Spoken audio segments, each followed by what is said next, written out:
Hi, welcome to our Dev2Dev series regarding security in a hybrid cloud environment. My name is Steven van Geel. I'm a technical consultant. I'm responsible for installations and security setups, and I especially like things regarding single sign-on. So that is the reason why I'm in this call. This is my colleague Thomas. Yes, I am Thomas. I'm an application developer and a solution architect, and my main area of focus is BTP. And that is why I am in this call. That's why we are here together. Yeah.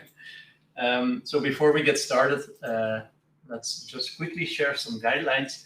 Everybody is muted, but you can ask questions, but you can do it via the chat.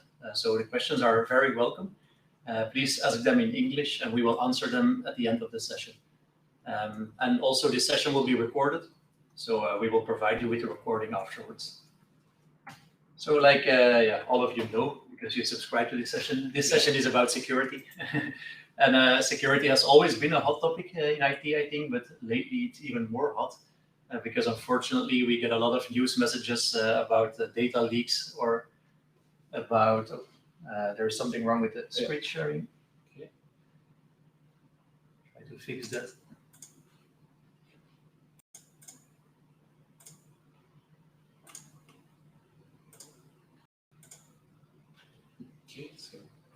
Sorry for sharing is okay. Yeah. So unfortunately, we get a lot of news messages about companies that have data leaks or that are targeted by ransomware. And yes, as an IT department, I think we have a big responsibility in this. Our end users also have a responsibility, but we have a bigger responsibility in this. That's why we wanted to organize this webinar to share with you some techniques that we use for securing cloud applications and propagating identities in cloud and on-premise scenarios. And it's always better to build it from the startup. If you apply it afterwards, it's always more tedious and will lead to problems. So security by design is paramount. Yes. So I will first show a demo, and then I will show on a technical slide what is going on. So we have an application in our BTP environment, and I will open it in a private window. So I'm connecting, I'm an end user, I'm connecting to an application, and that application is forwarding my authentication requests to our identity provider. Flexo is part of the Kronos group, that's why you see the Kronos logo here. So I'm logging in with my username. And of course, we have multi-factor authentication enabled. Yes. Something you should always do. Passwords are a thing of the past. You shouldn't trust passwords anymore. So multi-factor authentication is definitely something that you should all implement if you don't have it already. So I'm logged in now, and I'm the administrator. So I have a Launchpad site here, and I have a tile catalog administrator, and I have an application which is only available for administrators. So if I open that application will load data from our on-premise S/4HANA system. So the application is not doing anything fancy. It's just showing proof that he is talking with an S4 system. So you can see that my name is coming from my username in SAP. This is SAP system S4H, which is the system ID speaking, and your user ID is NelisTH. So that's my SAP user. So I logged in as nelisth@kronos.be or thomas.nelis@flexo.com, which is my email address. And the authentication request is forwarded all along the chain, and eventually in SAP, it is mapped to my SAP user. So that's the scenario that we are explaining today. So just for demo purposes, Steven will also log in with his user ID. Yeah.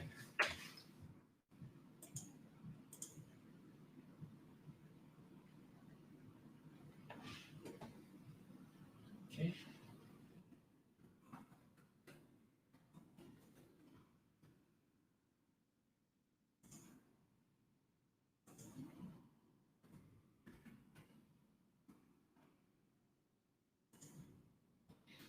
And again, multi-factor authentication. Yeah.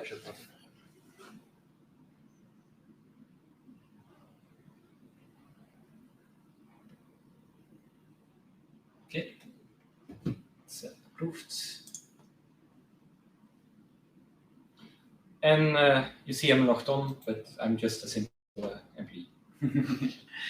Okay, so let's share a slide to show exactly what is going on here, because it seems really easy from an end user perspective. Yeah. And luckily, it is easy from an end user perspective. They shouldn't be bothered with complex schemas and protocols, but they should be able to log in securely to an application. Yeah, it's not that easy. It's not that easy to set up, yes. But after this session, you will find it. Don't worry. So our client is connected to an SAP Build Work Zone site, formerly known as a Launchpad service, but nowadays called SAP Build Work Zone. So he's connecting to a Launchpad site there.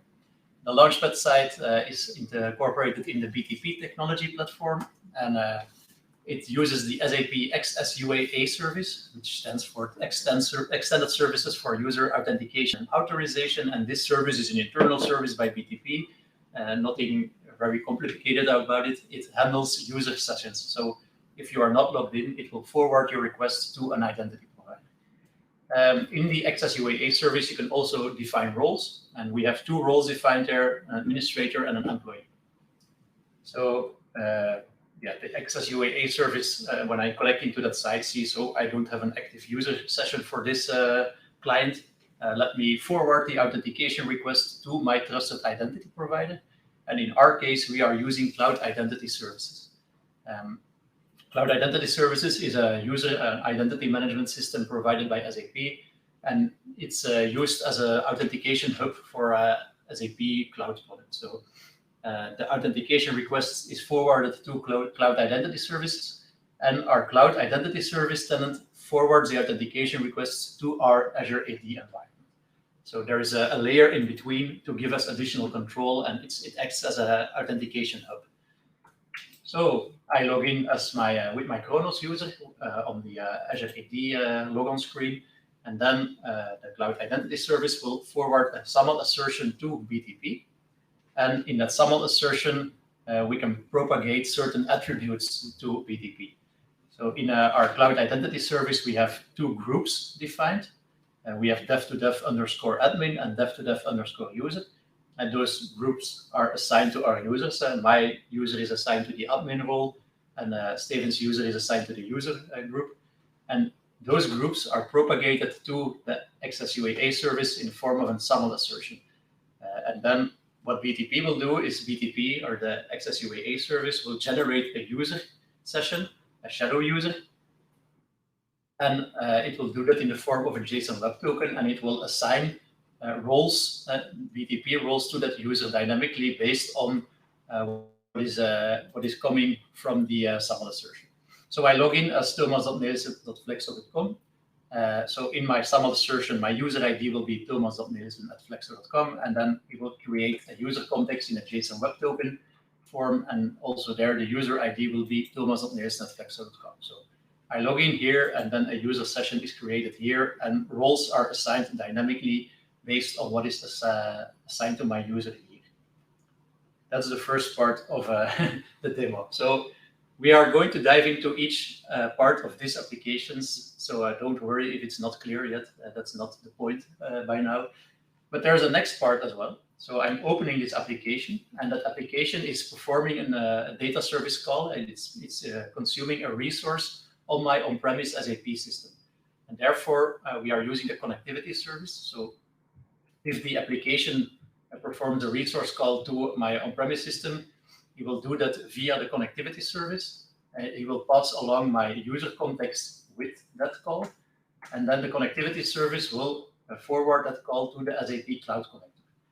The SAP Cloud Connector is a system that is installed on your on-premise network, on your local network.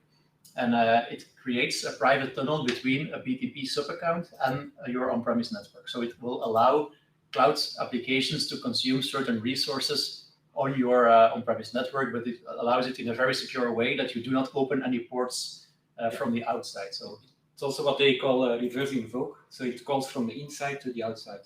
So you don't have to open your firewall to get information from the public internet to an internal resource. So it's calling from the inside to the outside. Exactly. So the tunnel that you're creating there is not available for any application on the internet. It's only available for applications within your business technology platform tenant. And then the last part of the chain is that the request received by the Cloud Connector is forwarded by the Cloud Connector to our SAP backend system, and there it will generate a response, and then the response goes back to my user. So the resource on our SAP backend also needs to be authenticated. We want to log in with the user that is logging in. We want that the changes made in SAP or the data loaded in SAP is loaded based on the context of the user that is logged in, which is in this case thomas.nelis@flexo.com. But thomas.nelis@flexo.com is not an SAP user. It doesn't fit in the user field, I think. The user ID would be too long. So we have a different SAP user. And to map the user ID in the cloud to a user ID in the backend, we are using principal propagation. And it's fairly easy. What happens is that the Cloud Connector will generate a short-living client certificate, and it will add it to the call to the backend. And in that client certificate, he will place the user ID known in the cloud. So in the subject of that certificate, my cloud user ID will be forwarded. And then our SAP backend system will trust the issuer of this certificate, and it will take the user ID known in the cloud, and it will map it to my user ID based on the email address in the user profile. And this technique is called principal propagation, and this is something also that we are going to show you in the next part of this presentation. Yeah. Okay, so we're going to dive into all the different small parts and break it apart so that hopefully this technical schema will become more clear. Yeah. So brief recap, there are three main places, three main components. You have the place where users log on, you have your app on BTP, and you have all the settings, configurations, Cloud Connector in the backend. So front end, the app, and the backend system. So let's now go to the first part. I'm connected here to the Flexo sys system, and let me refresh just to prevent timeouts. So that system is used as a hub. It's something that SAP heavily promotes because it has advantages for SAP and for you as a customer. It's a hub system, and it allows you to connect different SAP cloud environments to it. So everything regarding new security technologies, multi-factor authentication, SAP focuses the development on the SIS product. And it has advantages for them because they can focus their development, but it also has advantages for you as a customer. First of all, SAP delivers it for free. And the second thing is that you as a customer, you only need to set up one single connection to that hub system to allow access to the complete SAP ecosystem of all the applications you have subscribed to. So the hub system is quite flexible. It's now called SIS, but it used to be known as IAS, Identity Authentication Services, but now it's SIS.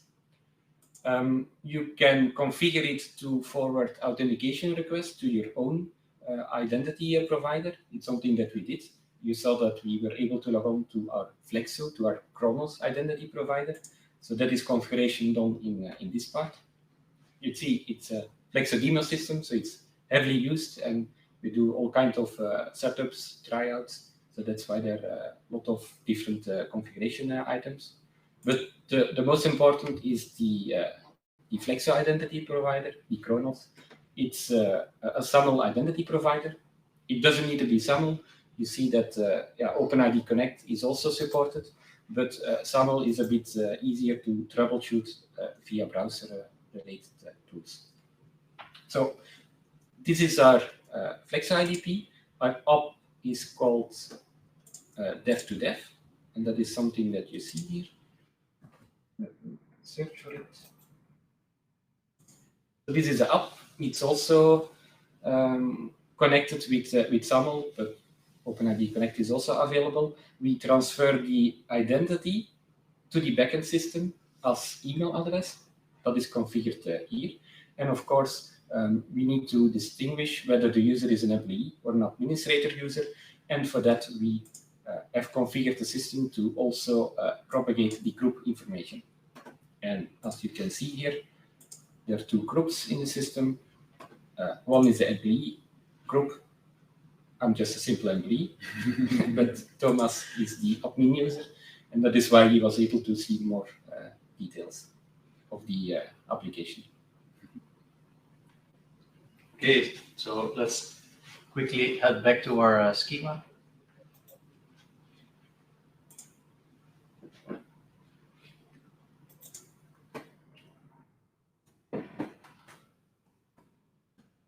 There we go. So what Steven just showed was this part. So he showed the cloud identity service that we have at Flexo and the link to our internal corporate identity provider by Kronos. And he showed also that we have two groups here and that they are assigned respectively to my and to Steven's user. And then that we transfer the group information together with some attributes of the user to the BTP platform in the form of a SAML assertion, which is SAML is a protocol for exchanging user session information. It's XML based and it contains a user ID, attributes, and some keys to validate it.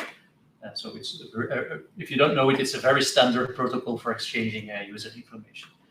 So I'm going to show the next part of the application, which is the configuration in BTP. So I'm going to switch to my BTP cockpit I have here. So first of all, I have to log in again. First of all, I have my SAP Build Work Zone site. So here, this is where I built my my Launchpad site. So I have a site here, and then I have some content. There is nothing fancy here. I have an administrator role, and there is one application linked to it, Hello World Admin. And then I have an employee role, and there is another application linked to it just called Hello World. So that's everything that there is configured here. So those two roles are created in SAP Build Work Zone, and they are, if you create them here, then in the BTP cockpit where I am now, under security, they will generate a role collection. So this is the roles that are being used by the Access UAA service. So I have the administrator role here and the employee role here. So what I want to show next is a trust configuration. I have my Flexo identity provider here as a trusted identity provider. So this is the Cloud Identity Services tenant here. You can see the URL here. This is very easy to link. You should just exchange the SAML metadata. This is very straightforward, and I think most of the audience that is here in the call will have already done something similar, exchanging SAML metadata. So there's nothing special about this configuration, but there is additional configuration here in the next menu, the role collection mapping. So here I'm going to map groups coming from my identity provider, and I'm going to map them to roles on BTP. So here I say I have a BTP role administrator, and I'm going to map it to the groups statement from my the groups attribute for my SAML assertion. And if the groups attribute contains Dev2Dev_admin, then I'm assigning the administrator role to the user. And the same for employee. So if the groups attribute contains Dev2Dev_employee, then I'm going to assign the employee role. And I just wanted to show something that I forgot in the previous demo. So I'm going to show the SAML assertion. So here I'm logged in as Steven again. So I'm going to show what information is sent from our Cloud Identity Service to BTP. So you can see it's probably very small, but in the recording, maybe you can zoom in. So this is the SAML response. So this is a response of a successful authentication to BTP. And you can see here that I have a name ID, which is the SAML attribute for a user ID. And it's steven.vangeel@flexo.com. And then there is some additional information. And here you have the attributes. And you can see his email address. And here you see the group statement. Yeah.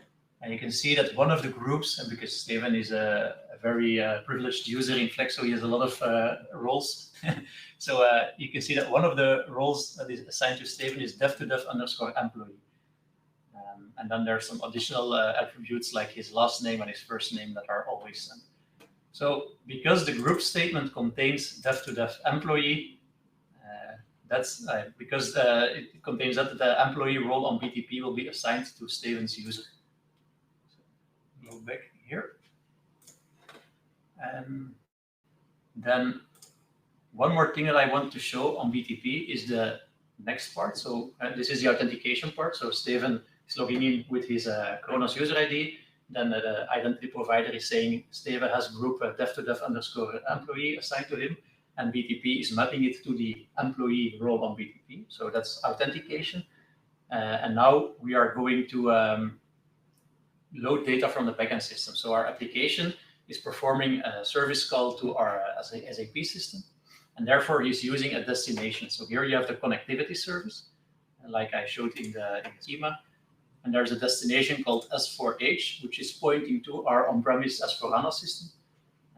And here there is a proxy type on-premise, which means that requests to this resource are not being sent via the internet, but are being sent via the cloud connector.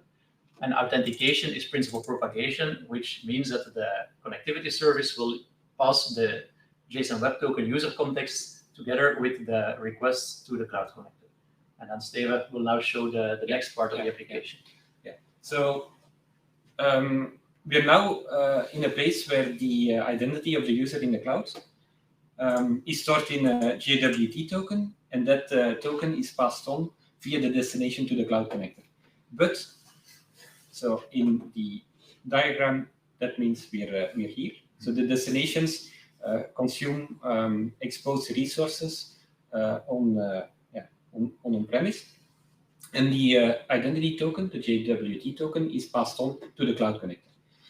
But we have a problem now because classical SAP systems, they don't understand that JWT token. So you need to do a kind of transformation to transform that identity token to something that the backend system understands. And in the cloud connector, you have two options. Either use Kerberos tokens, so that means you link the cloud connector to your active on-premise Active Directory and translate the identity token to a Kerberos token, or you use X509 certificates, and the latter option is the one that we are showing here in this demo. So I'm logging in now to the cloud connector, and again.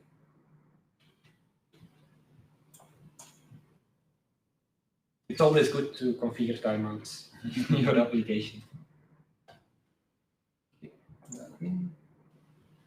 So this is the cloud connector, and as Thomas already mentioned, it's a reverse invoke. So it means it's quite firewall friendly because it calls from your on-premise environment to SAP Cloud, and it keeps that connection open, so cloud resources can piggyback on that open connection to consume resources on-premise. So it's firewall friendly because you don't need to open something from the whole public internet to your internal environment. Just allow the cloud connector to access 3 URLs in the SAP Cloud environment. So I'm navigating now to our demo SIP account. You see we have quite some accounts. And in this screen, you see that there are some resources on-premise exposed. There is a kind of mapping going on because you see in this column that it's called virtual host. And that is because the cloud connector allows a kind of privacy obfuscation of your internal host names. So you don't need to expose them to your developers. You can just call it dev or QA and have something else as internal host name. So in this case, an HTTPS resource is exposed. And in this part of the cloud connector setup, we have the configuration to transform that JWT token to something that the system understands. Maybe you can scroll down and show there the subject pattern. So you print the principal propagation menu that you have there. Yeah. And there you see the subject pattern. Yeah. So what? Yeah, it's a good remark. So what happens here is in this configuration, the email that is present in the JWT token is used to build the common name attribute of the short-lived X509 certificate. And it's that part that the SAP backend system will receive. Yep. So we can go now to the SAP GUI of a classical SAP backend system. And in this configuration, it is governed how and which cloud connector is trusted and how the user mapping should be done. You see that it receives an email and it maps that to the email attribute of the user in the classical SAP system. And I can show that by example. So we extracted the certificate that the cloud connector is sending to a system. And the subject is the email address of Thomas. The issuer is our cloud connector. And you see it maps that to an existing user in the SAP backend system with the email address of Thomas. Yes. So this is the mapping attribute, and this is the backend user. So this requires that in my user profile in SU01 transaction that my email address is maintained. Yeah, true. And that brings us to the whole advantage of principal propagation. That is, it's the same identity that is propagated to the backend system, and any call is made with the same security context. So it's more secure. It's not a good idea to configure an all-powerful system user in your destinations. With principal propagation, you can just use the same security context, and if something happens with the application on the BTP platform, it's limited to that single user. So and also for audit purposes, all the changes that are made via BTP application will be logged on the actual user and not on the technical user. Yeah, indeed. So if you would open the audit log of the system, any call is made with this user. Okay, so let's go back to our very complicated schema, and hopefully now it's not that complicated. Yes, now it's very. I hope it's easier to understand by now. So let's just go through it again once more and repeat what we've showed you. So we have a launchpad site on BTP. Our client is connecting there. Our client is not logged in, but the Access UAA service sees that there is not an active session, so we will forward an authentication request to the Cloud Identity Service. The Cloud Identity Service will forward it to Azure AD. Then I'm presented with a logon screen. I log in with my Kronos user ID, and then a SAML assertion is generated and is sent to BTP. And the SAML assertion contains my user ID and also contains the groups that I'm a member of. Then the Access UAA service will map those groups to a BTP role. And then the launchpad service will only show applications that I'm allowed to see based on my role. So that's the part of logging in and mapping roles coming from the identity provider to the application. And then the next part is where I'm consuming data from a backend system. So my application is performing an OData service call to my backend system. The call is transferred via the connectivity service to the cloud connector. My user context is transferred along with it. And then the cloud connector will generate a certificate with a subject line containing my user ID, and the transaction that, as Steven showed, will map it to my user ID. Maybe still a good idea. We still have some minutes left to show some logs. We have some logs coming from the cloud connector. So if anything goes wrong in this configuration, you can check the logs of the cloud connector, and they will show you so what is going on. It's still open. So here we have log and traces. You can up the log level. If you really want to see detail, it's a good thing to put everything to maximum. And we should find our session. I can put it to desktop. And is your desktop? Yeah, you can do it in the top right corner. Yes. Okay. Because the log level is high, it contains a lot of information, but we should be able to see our trace. So if you search for the user of Thomas, then you see that it looks like JSON. So it's a JWT token, and it contains the information about the identity of the user, but also the roles that I'm assigned to, the administrator role, for example. The role connection. So this a JWT token, it's based on JSON, but it contains a header and also a security signature.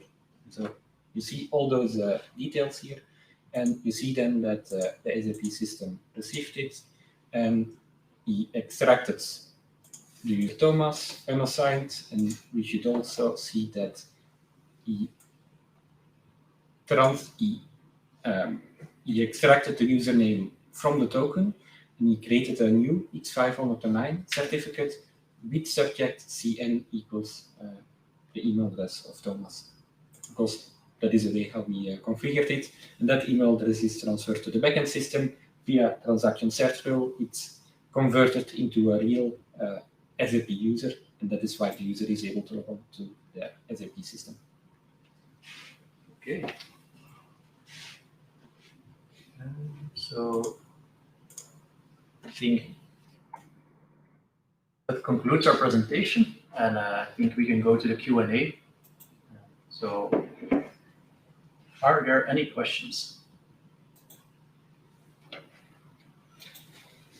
First question, okay, so how many cloud connectors do I need to install? I think I'm going to let Steven, I think he can explain this. Well, typically we see that customers install two cloud connectors, one for the productive environment and one for the non-productive environment.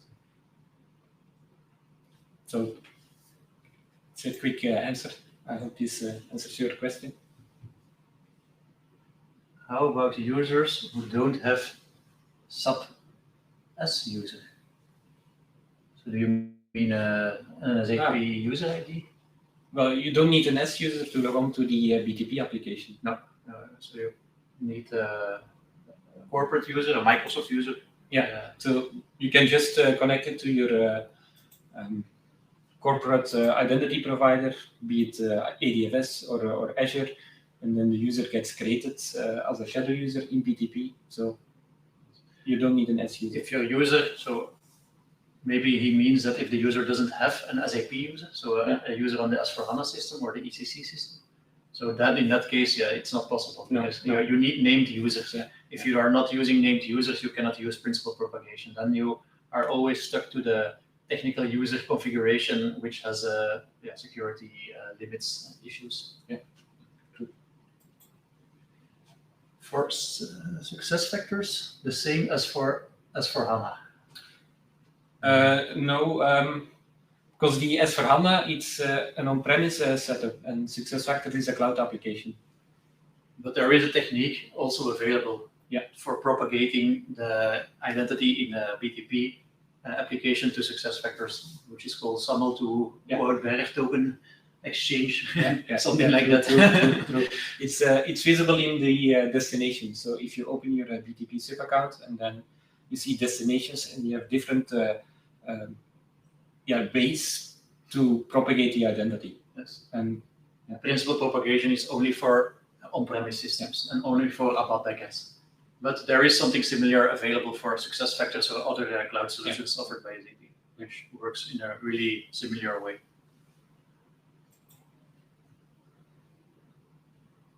Why a Z service? Because this is a demo, I think, a demo system also. So we have a Z service. The Z Hello World service and the application that we are demoing here is an application that we install on a customer's BTP environments when they are newly provisioned to test the setup of a principal propagation before anything else is configured. So maybe we were lazy and we reused something that we already had. we are caught. But it's custom development, so it's good to use it. Exactly, because in BTP you usually do custom development, and custom development usually uses Z services. So I think it's a relevant case. Yeah.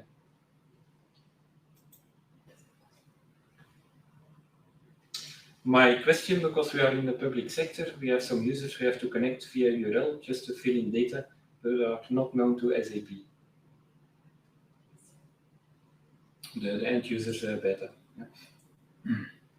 So here you are stuck to a technical user. So in this case, I would create a specific destination for that use case and link a technical user created in the SAP backend and really limit the security profile of the technical user to the bare minimum that the technical user needs.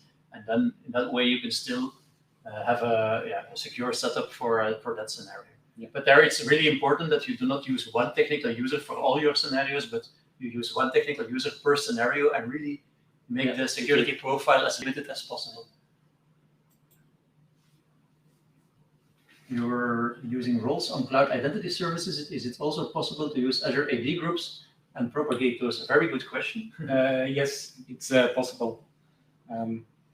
We used groups in the SIS hub system because we, as SAP systems consultants, we have control over that.